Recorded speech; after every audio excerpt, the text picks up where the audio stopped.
जय हिंद मेरे दोस्तों, आपका स्वागत है आपके अपने YouTube चैनल प्रीतम एकेडमी परिवार में। और मैं हूं सूरज कुमार। तो कैसे हैं आप लोग? आई होप कि आप लोग अच्छे होंगे, साथ ही साथ स्वस्थ होंगे। तो बेसिकली जो 26 अक्टूबर को जो आपका क्लास 10th के साइंस का जो वीकली टेस्ट होने वाला है, उसके लिए आज के इस वीडियो में लोग कुछ मोस्ट इंपॉर्टेंट सब्जेक्टिव और ऑब्जेक्टिव दोनों टाइप के क्वेश्चन को कवर करेंगे, जो आपके एग्जाम के लिए काफ़ी इंपॉर्टेंट है।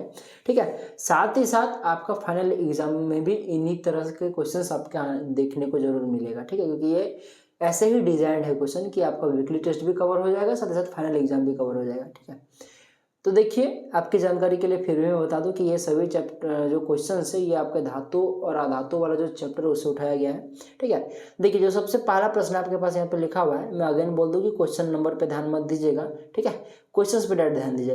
यह है कि इनमें से कौन ठंडे जल के साथ तेजी से अभिक्रिया करती है?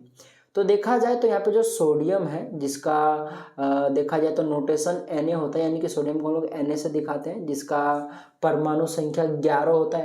आई होप कि आप लोगों ने याद किया होगा हाइड्रोजन, हीलियम, लिथियम, इस प्रकार से तत्वों के नाम। ठीक है, पीरियोडिक टेबल को देखकर या फिर आवर्त सारणी को देखकर, ये सब इंपॉर्टेंट चीज़ होते हैं। एटलीस्ट आपको 30 तक के तत्व सारे याद जरूर होने चाहिए। ठीक है ना, ताकि आगे चल के आपको दिक्कत ना हो।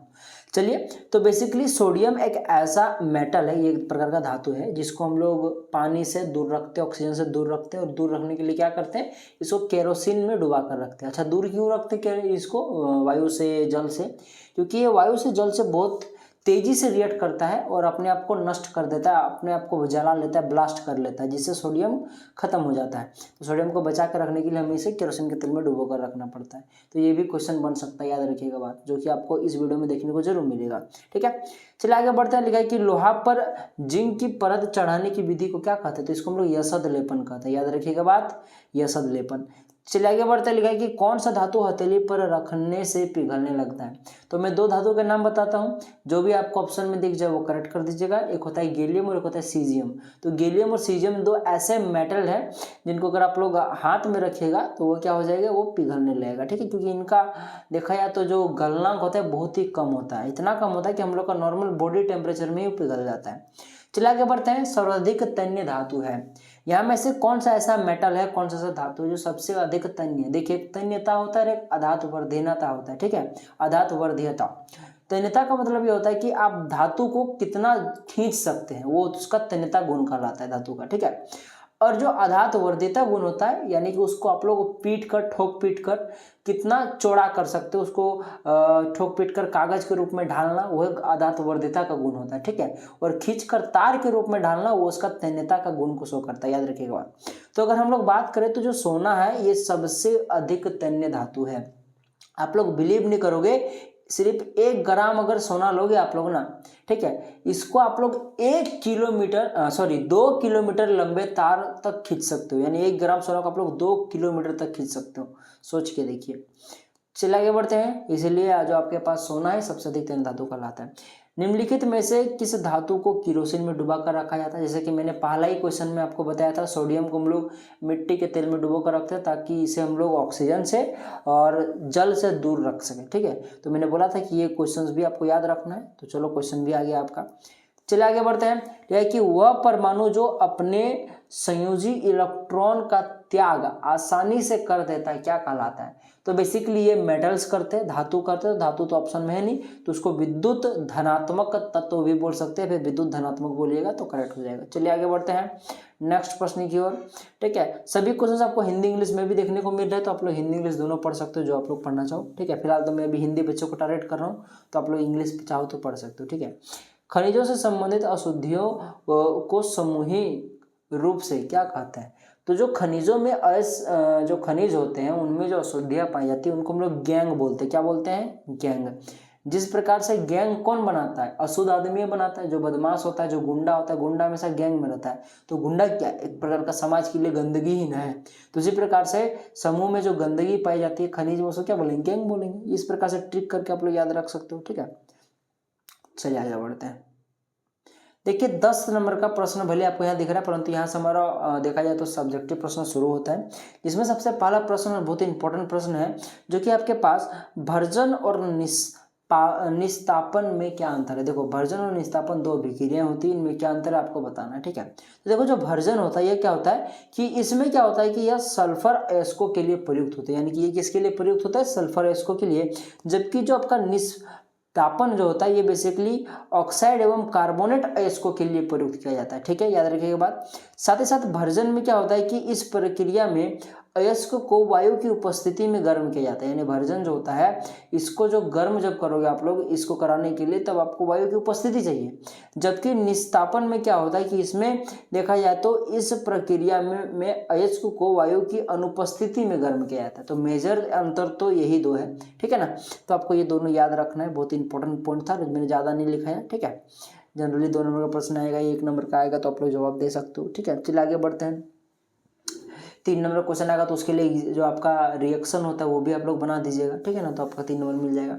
चला आगे बढ़ते, लिखा है कि संक्षारण को परिभाषित करें, संक्षारण से बचने के लिए 2 उपाय लिखें। तो देखिए वायु तथा नमी की उपस्थिति में किसी धातु का देखो परत बन कर नष्ट होना संक्षारण कहलाता है। यानी कोई भी धातु है उसका सतह जब वायुमंडलीय ऑक्सीजन से नमी से जब वो संपर्क में आता है तो क्या होता है कि जिस परत से वो वायु से और ऑक्सीजन से आपका देखा जाए संपर्क में रहता है वो परत धीरे धीरे खत्म होने लगता है, सड़ने लगता है, उसी को संक्षारण बोलते हैं। और जैसे वो परत सड़ के खत्म हो जाता है उसके जस्ट नीचे वाला परत फिर सड़ना शुरू हो जाता है। इस प्रकार से लेयर बाय लेयर क्या होता है धातु सड़ते जाता है, खत्म होते जाता है, और यही क्या होता है संक्षारण कहलाता है, ठीक है।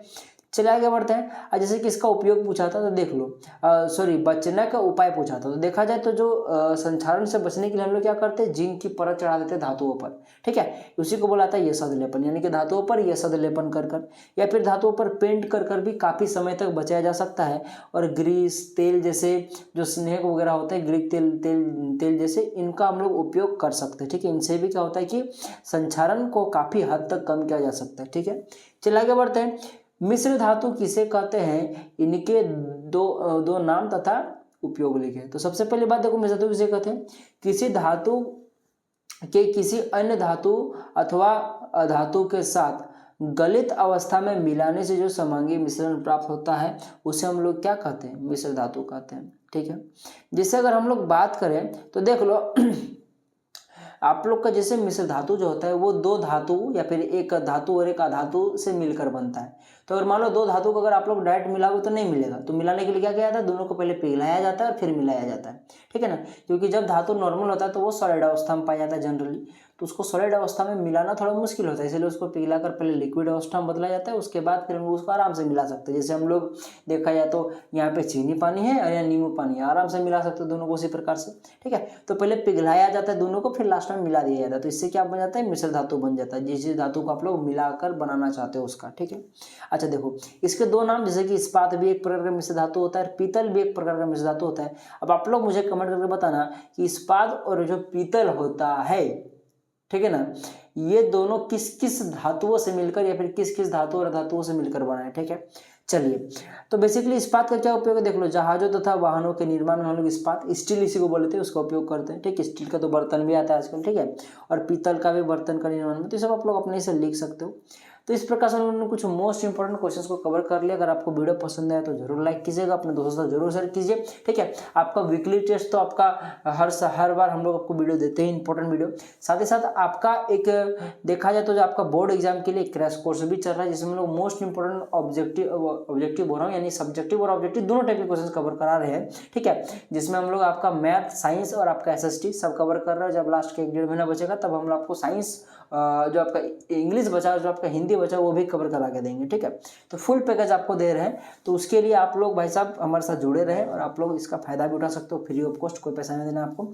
और चैनल को सब्सक्राइब जरूर कीजिएगा, क्योंकि आपको सब्सक्राइब करने में एक भी पैसा नहीं लगता, पर हमको उससे बहुत ज़्यादा मोटिवेशन मिलता है, ठीक है। तो जब आपको कुछ नहीं जाता और उसके कारण किसी दूसरे को अगर अच्छा लगता है तो आप लोग कर दो, कोई दिक्कत नहीं, ठीक है। चलिए मिलेंगे अगले वीडियो में, तब तक के लिए जय हिंद, जय भारत और आपका दिन शुभ हो।